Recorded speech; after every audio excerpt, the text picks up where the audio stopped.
I'm going over what many DPs struggle with when they're choosing a lens, and that's what focal length it should be. All right, so when I'm setting up for an interview, I'm constantly struggling of like which lens I should use.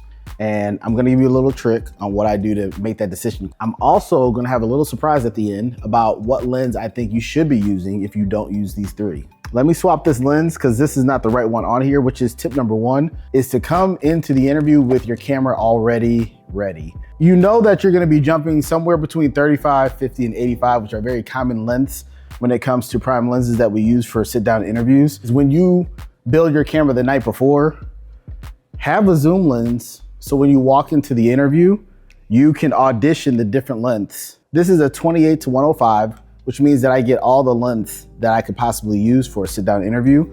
So this is a 35, this is a 50, and this is somewhere near 75 or 85 since it's not fully marked.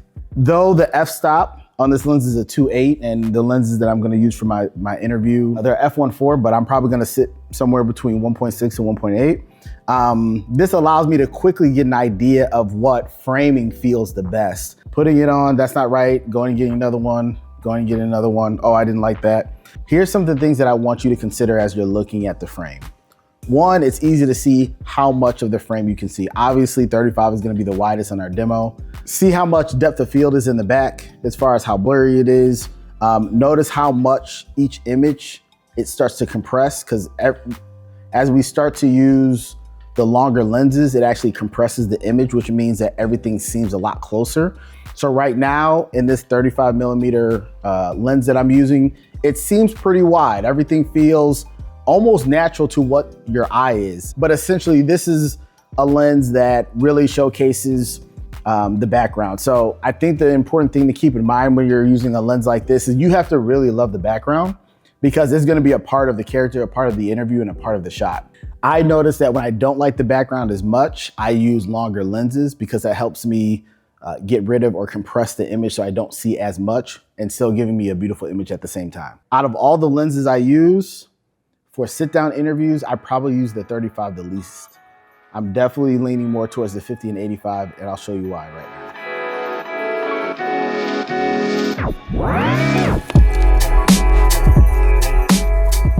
If Eric is setting up a documentary interview, this is 90% of the look that I'm going for. She's represented well in the frame. She is lit up. She is also shown as being the most important image, not only with the amount of exposure to her skin, but also the color that she's wearing. But also, as you start to look at the framing, look at how everything compresses. So everything is starting to get a little bit closer. Sometimes this can be used on purpose when you want to possibly interview someone and make them feel like they're super closed in, or maybe that's part of the story.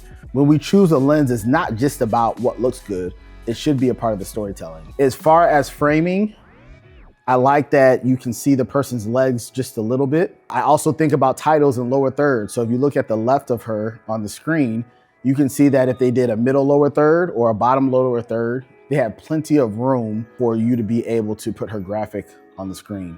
The other thing to keep in mind is that certain lenses have different distortion patterns and will make a face sometimes look smaller or wider just based off of how the lens is built. So if you have a 35 millimeter lens or a 14 or any of the wider lenses, you're gonna notice very slightly that a person's face is gonna slightly be distorted. And the longer lens that you get, it's going to do the opposite, it's gonna make it seem smaller. So that might be a benefit depending on who you're interviewing and what you're interviewing them about, what the subject's on. But just know that that lens choice is more than just what looks good. It's more than just what shows in the background. It's more than just what the f-stop is. It is literally doing something to your subject, and you need to keep that in mind. This is generally my favorite, and it's something that I'll use most of the time. I think it gives a good representation as far as like how far back I need to be from the subject, because that's the thing. Sometimes 35, you have to be a little bit too close to them for a sit-down interview.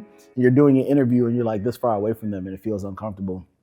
50, I feel, is one of the best lengths because I'm at a good distance. Do you think we can have a conversation from here?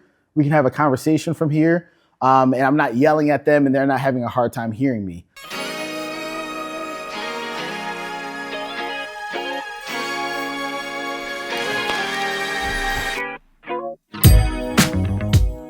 last, almost, let's look at the 85 and what that does to the image.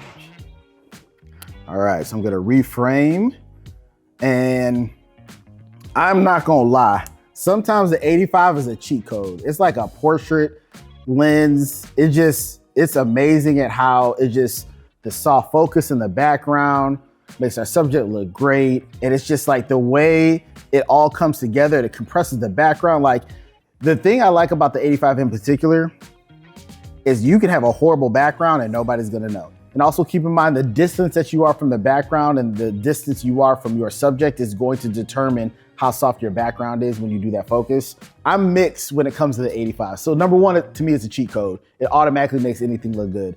And I don't wanna give my secret away, but when I'm struggling on an interview and I just can't get it right, sometimes I throw on the 85, the client comes by like, oh, that looks pretty good. I'm like, yeah, I just had to use a cheat code on that one. We all have to use a cheat code every once in a while. Here's where the 85 is a struggle. So number one, you see right now it's framed about almost just above her elbows up, and that looks good. That would be great for a headshot. It's a little close for an interview. Like, if we're doing a sit down interview, like if this was the B shot, which is what I use on the B camera on a regular basis, then I think would be good to go. But I almost want to back up the camera a little bit just to find that middle distance. The other thing to keep in mind is if I back up, now I'm further away. And to frame the 85 to get it kind of close to where the 50 is, to me, to make this 85 work, I have to be like here with our subject. And I think that's closer to the framing that we had with the 50, but I know she's got great ears, so she can probably hear me, but I'm already talking louder because I feel like she's so far away. And if I'm trying to connect with someone as I'm doing an interview or the director is, sometimes that distance is a problem. That's a negative about 85. Here's the other thing about the 85 that I want people to know. So while I'm rarely in front of the camera, I do interviews from time to time. And it's probably the gift and the curse because I know exactly what the DP is doing. And, sometimes I'll sneak over and look and I'll be like, seeing what, the image is, and the image looks great, but, depending on if, I ate too much that weekend or I wasn't feeling my best, we have certain days where we're feeling better than others. I'm like, hey man, go ahead and throw that 85 on because it really hits me right here, which sometimes is important. And so you have to keep in mind what that lens is also doing to the person, because as a DP or anyone behind the camera, your job is to make them look amazing. And so you can do that in many different ways. It could be lighting, it could be lens choice, it could be exposure. I think the 85 is a great lens to use. I think it has a lot of attributes, and I think it can hide the background when needed. But I'm going to show you the lens that I think beats all of them, and it's a zoom lens. You might be surprised.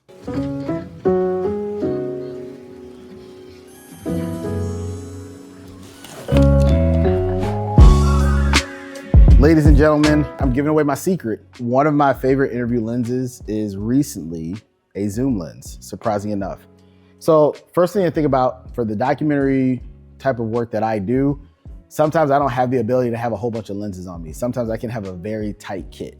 And so lately I've been finding myself using this lens lately, and there's a new version that just came out recently that I might acquire, but this is the Sigma F 1.8 28-45.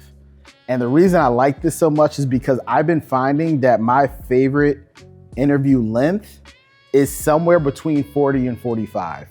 It's not quite a 50, not quite a 35, but the way that I get a mix of that 35, I can see the background a little bit, but I can also get the detail, and I feel like the compression of their face and their body is most natural to our eye.